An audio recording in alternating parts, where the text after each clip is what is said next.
Hola, hoy vamos a hablar sobre el movimiento parabólico. Primero hay que saber qué es. Bueno, como lo dice la definición, el movimiento parabólico, también conocido como tiro oblicuo, consiste en lanzar un cuerpo con una velocidad que forma un ángulo alfa o teta con la horizontal. Resulta de la composición de un movimiento rectilíneo uniforme, es decir, un MRU horizontal, y un movimiento rectilíneo uniformemente acelerado de lanzamiento hacia arriba o hacia abajo, es decir, una MRUA de vertical. Esto lo vemos en cualquier fenómeno de la vida diaria, en donde lanzamos una cosa y, pues por efectos de gravedad, pues tenderá a caer, ya sea un balón, una pelota, una piedra o cosas tan sofisticadas como una bala, un misil, pero pues todas siguen, según la ley de la gravedad, pues que tienden a caer, obviamente dependiendo con un instante distinto, también si tiene un ángulo de lanzamiento distinto, pues ya sea que sea un movimiento muy prolongado o muy corto. Pero pues depende de los siguientes factores que vamos a comentar. Que pues en este caso hay tres subdivisiones de ecuaciones de este movimiento. La de posición, velocidad y aceleración.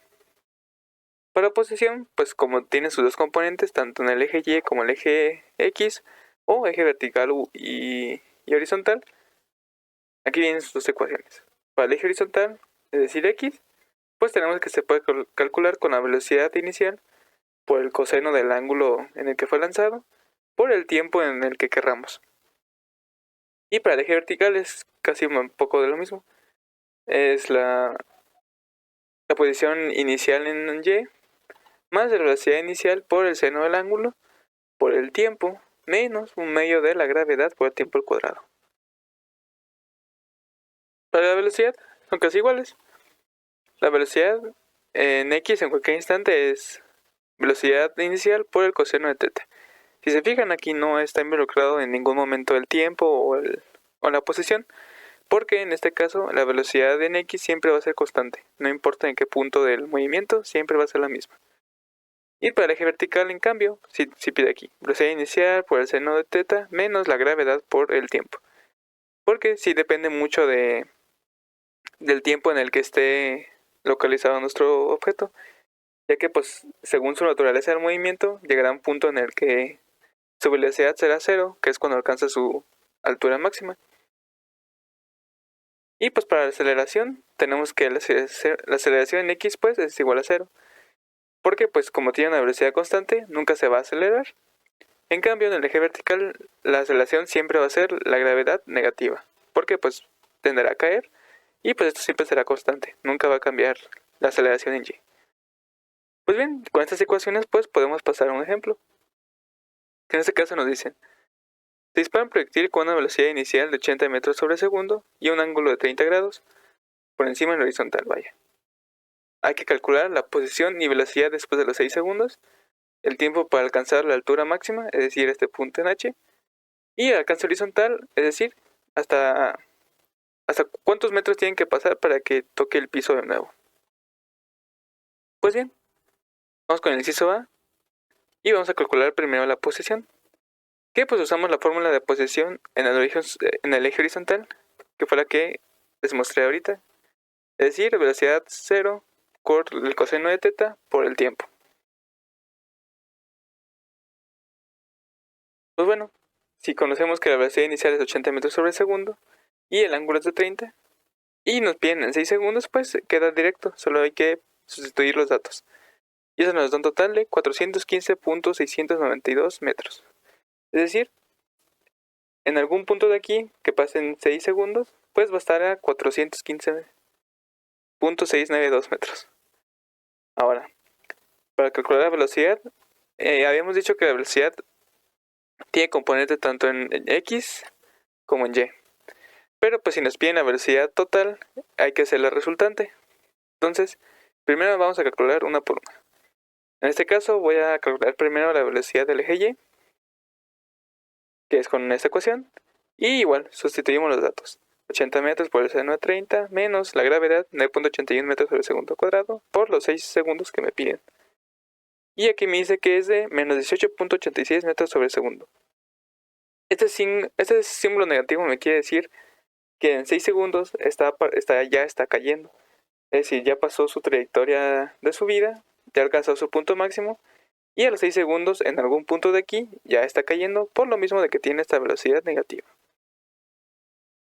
Ahora bien, calculamos la velocidad en el eje X, que como ya hemos dicho va a ser constante siempre. Entonces igual, sustituimos los datos, 80 metros sobre segundo por el coseno de 30, y eso nos da una velocidad de 69.282 metros sobre segundo. Fácil. Ahora hay que calcular el resultante. Que el resultante, si bien recuerdan, si tenemos una velocidad en X y una en Y, pues el resultante siempre va a ser la suma de ellos dos al cuadrado. Es decir, con Pitágoras. Entonces aquí tenemos la velocidad total es igual a la velocidad de X al cuadrado más la de Y al cuadrado, y eso le sacamos la raíz. Entonces sustituimos los datos, 69.82, del otro era menos 18.86, y haciendo toda esta operación nos da una resultante de 71.803 metros sobre segundo. Ok, ya tenemos el inciso A. Ahora vamos con el inciso B. El tiempo en el que alcanza la altura máxima. Pues simplemente vamos a usar la fórmula de velocidad en Y, que es esta de aquí. Velocidad en Y es velocidad 0 por seno de 30 menos gt. Pero pues aquí decimos, no, pues ¿cómo vamos a sacar de aquí el tiempo en el que alcanza la altura máxima? Y si bien recuerdan, cuando alcanza el punto máximo del movimiento, la velocidad es 0. Porque, por ejemplo, en este caso inició con 80, pero en esos 80 se van perdiendo, van siendo 70, 60, 70, 50, 40, 30, 20, 10, que llega a 0, que es en el punto máximo, y de ahí empieza a acelerarse otra vez. Entonces empieza 10, 20, 30, tal. ¿Ok? Entonces, si sabemos esto, en la altura máxima esta velocidad va a ser 0, por lo que sustituimos, nos queda 0 igual a velocidad 0, es seno de θ menos gt, y simplemente vamos a despejar el tiempo. Esta gt que tengo negativa la paso a la izquierda positiva, y como está multiplicando paso a la gravedad dividiendo. Aquí está, velocidad 0 por seno de θ sobre gravedad. Igual, sustituimos los datos, y nos da que la altura máxima la alcanza en 4.077 segundos. ¿Ok? Fácil. Y ya por último calculamos el alcance total, que también es sencillo porque usamos la fórmula de posición en X, que es esta de acá. Velocidad 0 por coseno de θ por el tiempo.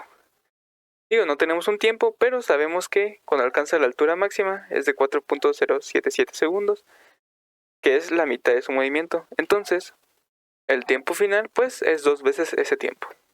Así que, igual, sustituimos 80 metros sobre segundo por el coseno de 30 grados por 2 veces este tiempo, 4.077 segundos, y nos da un total de 564.925 metros.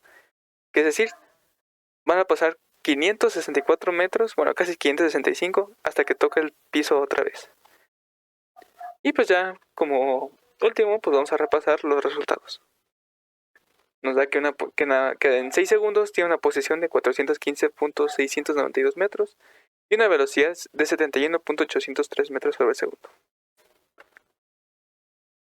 Para llegar a la altura máxima se toma 4.077 segundos y tiene un alcance total de 564.925 metros. Y pues eso sería todo.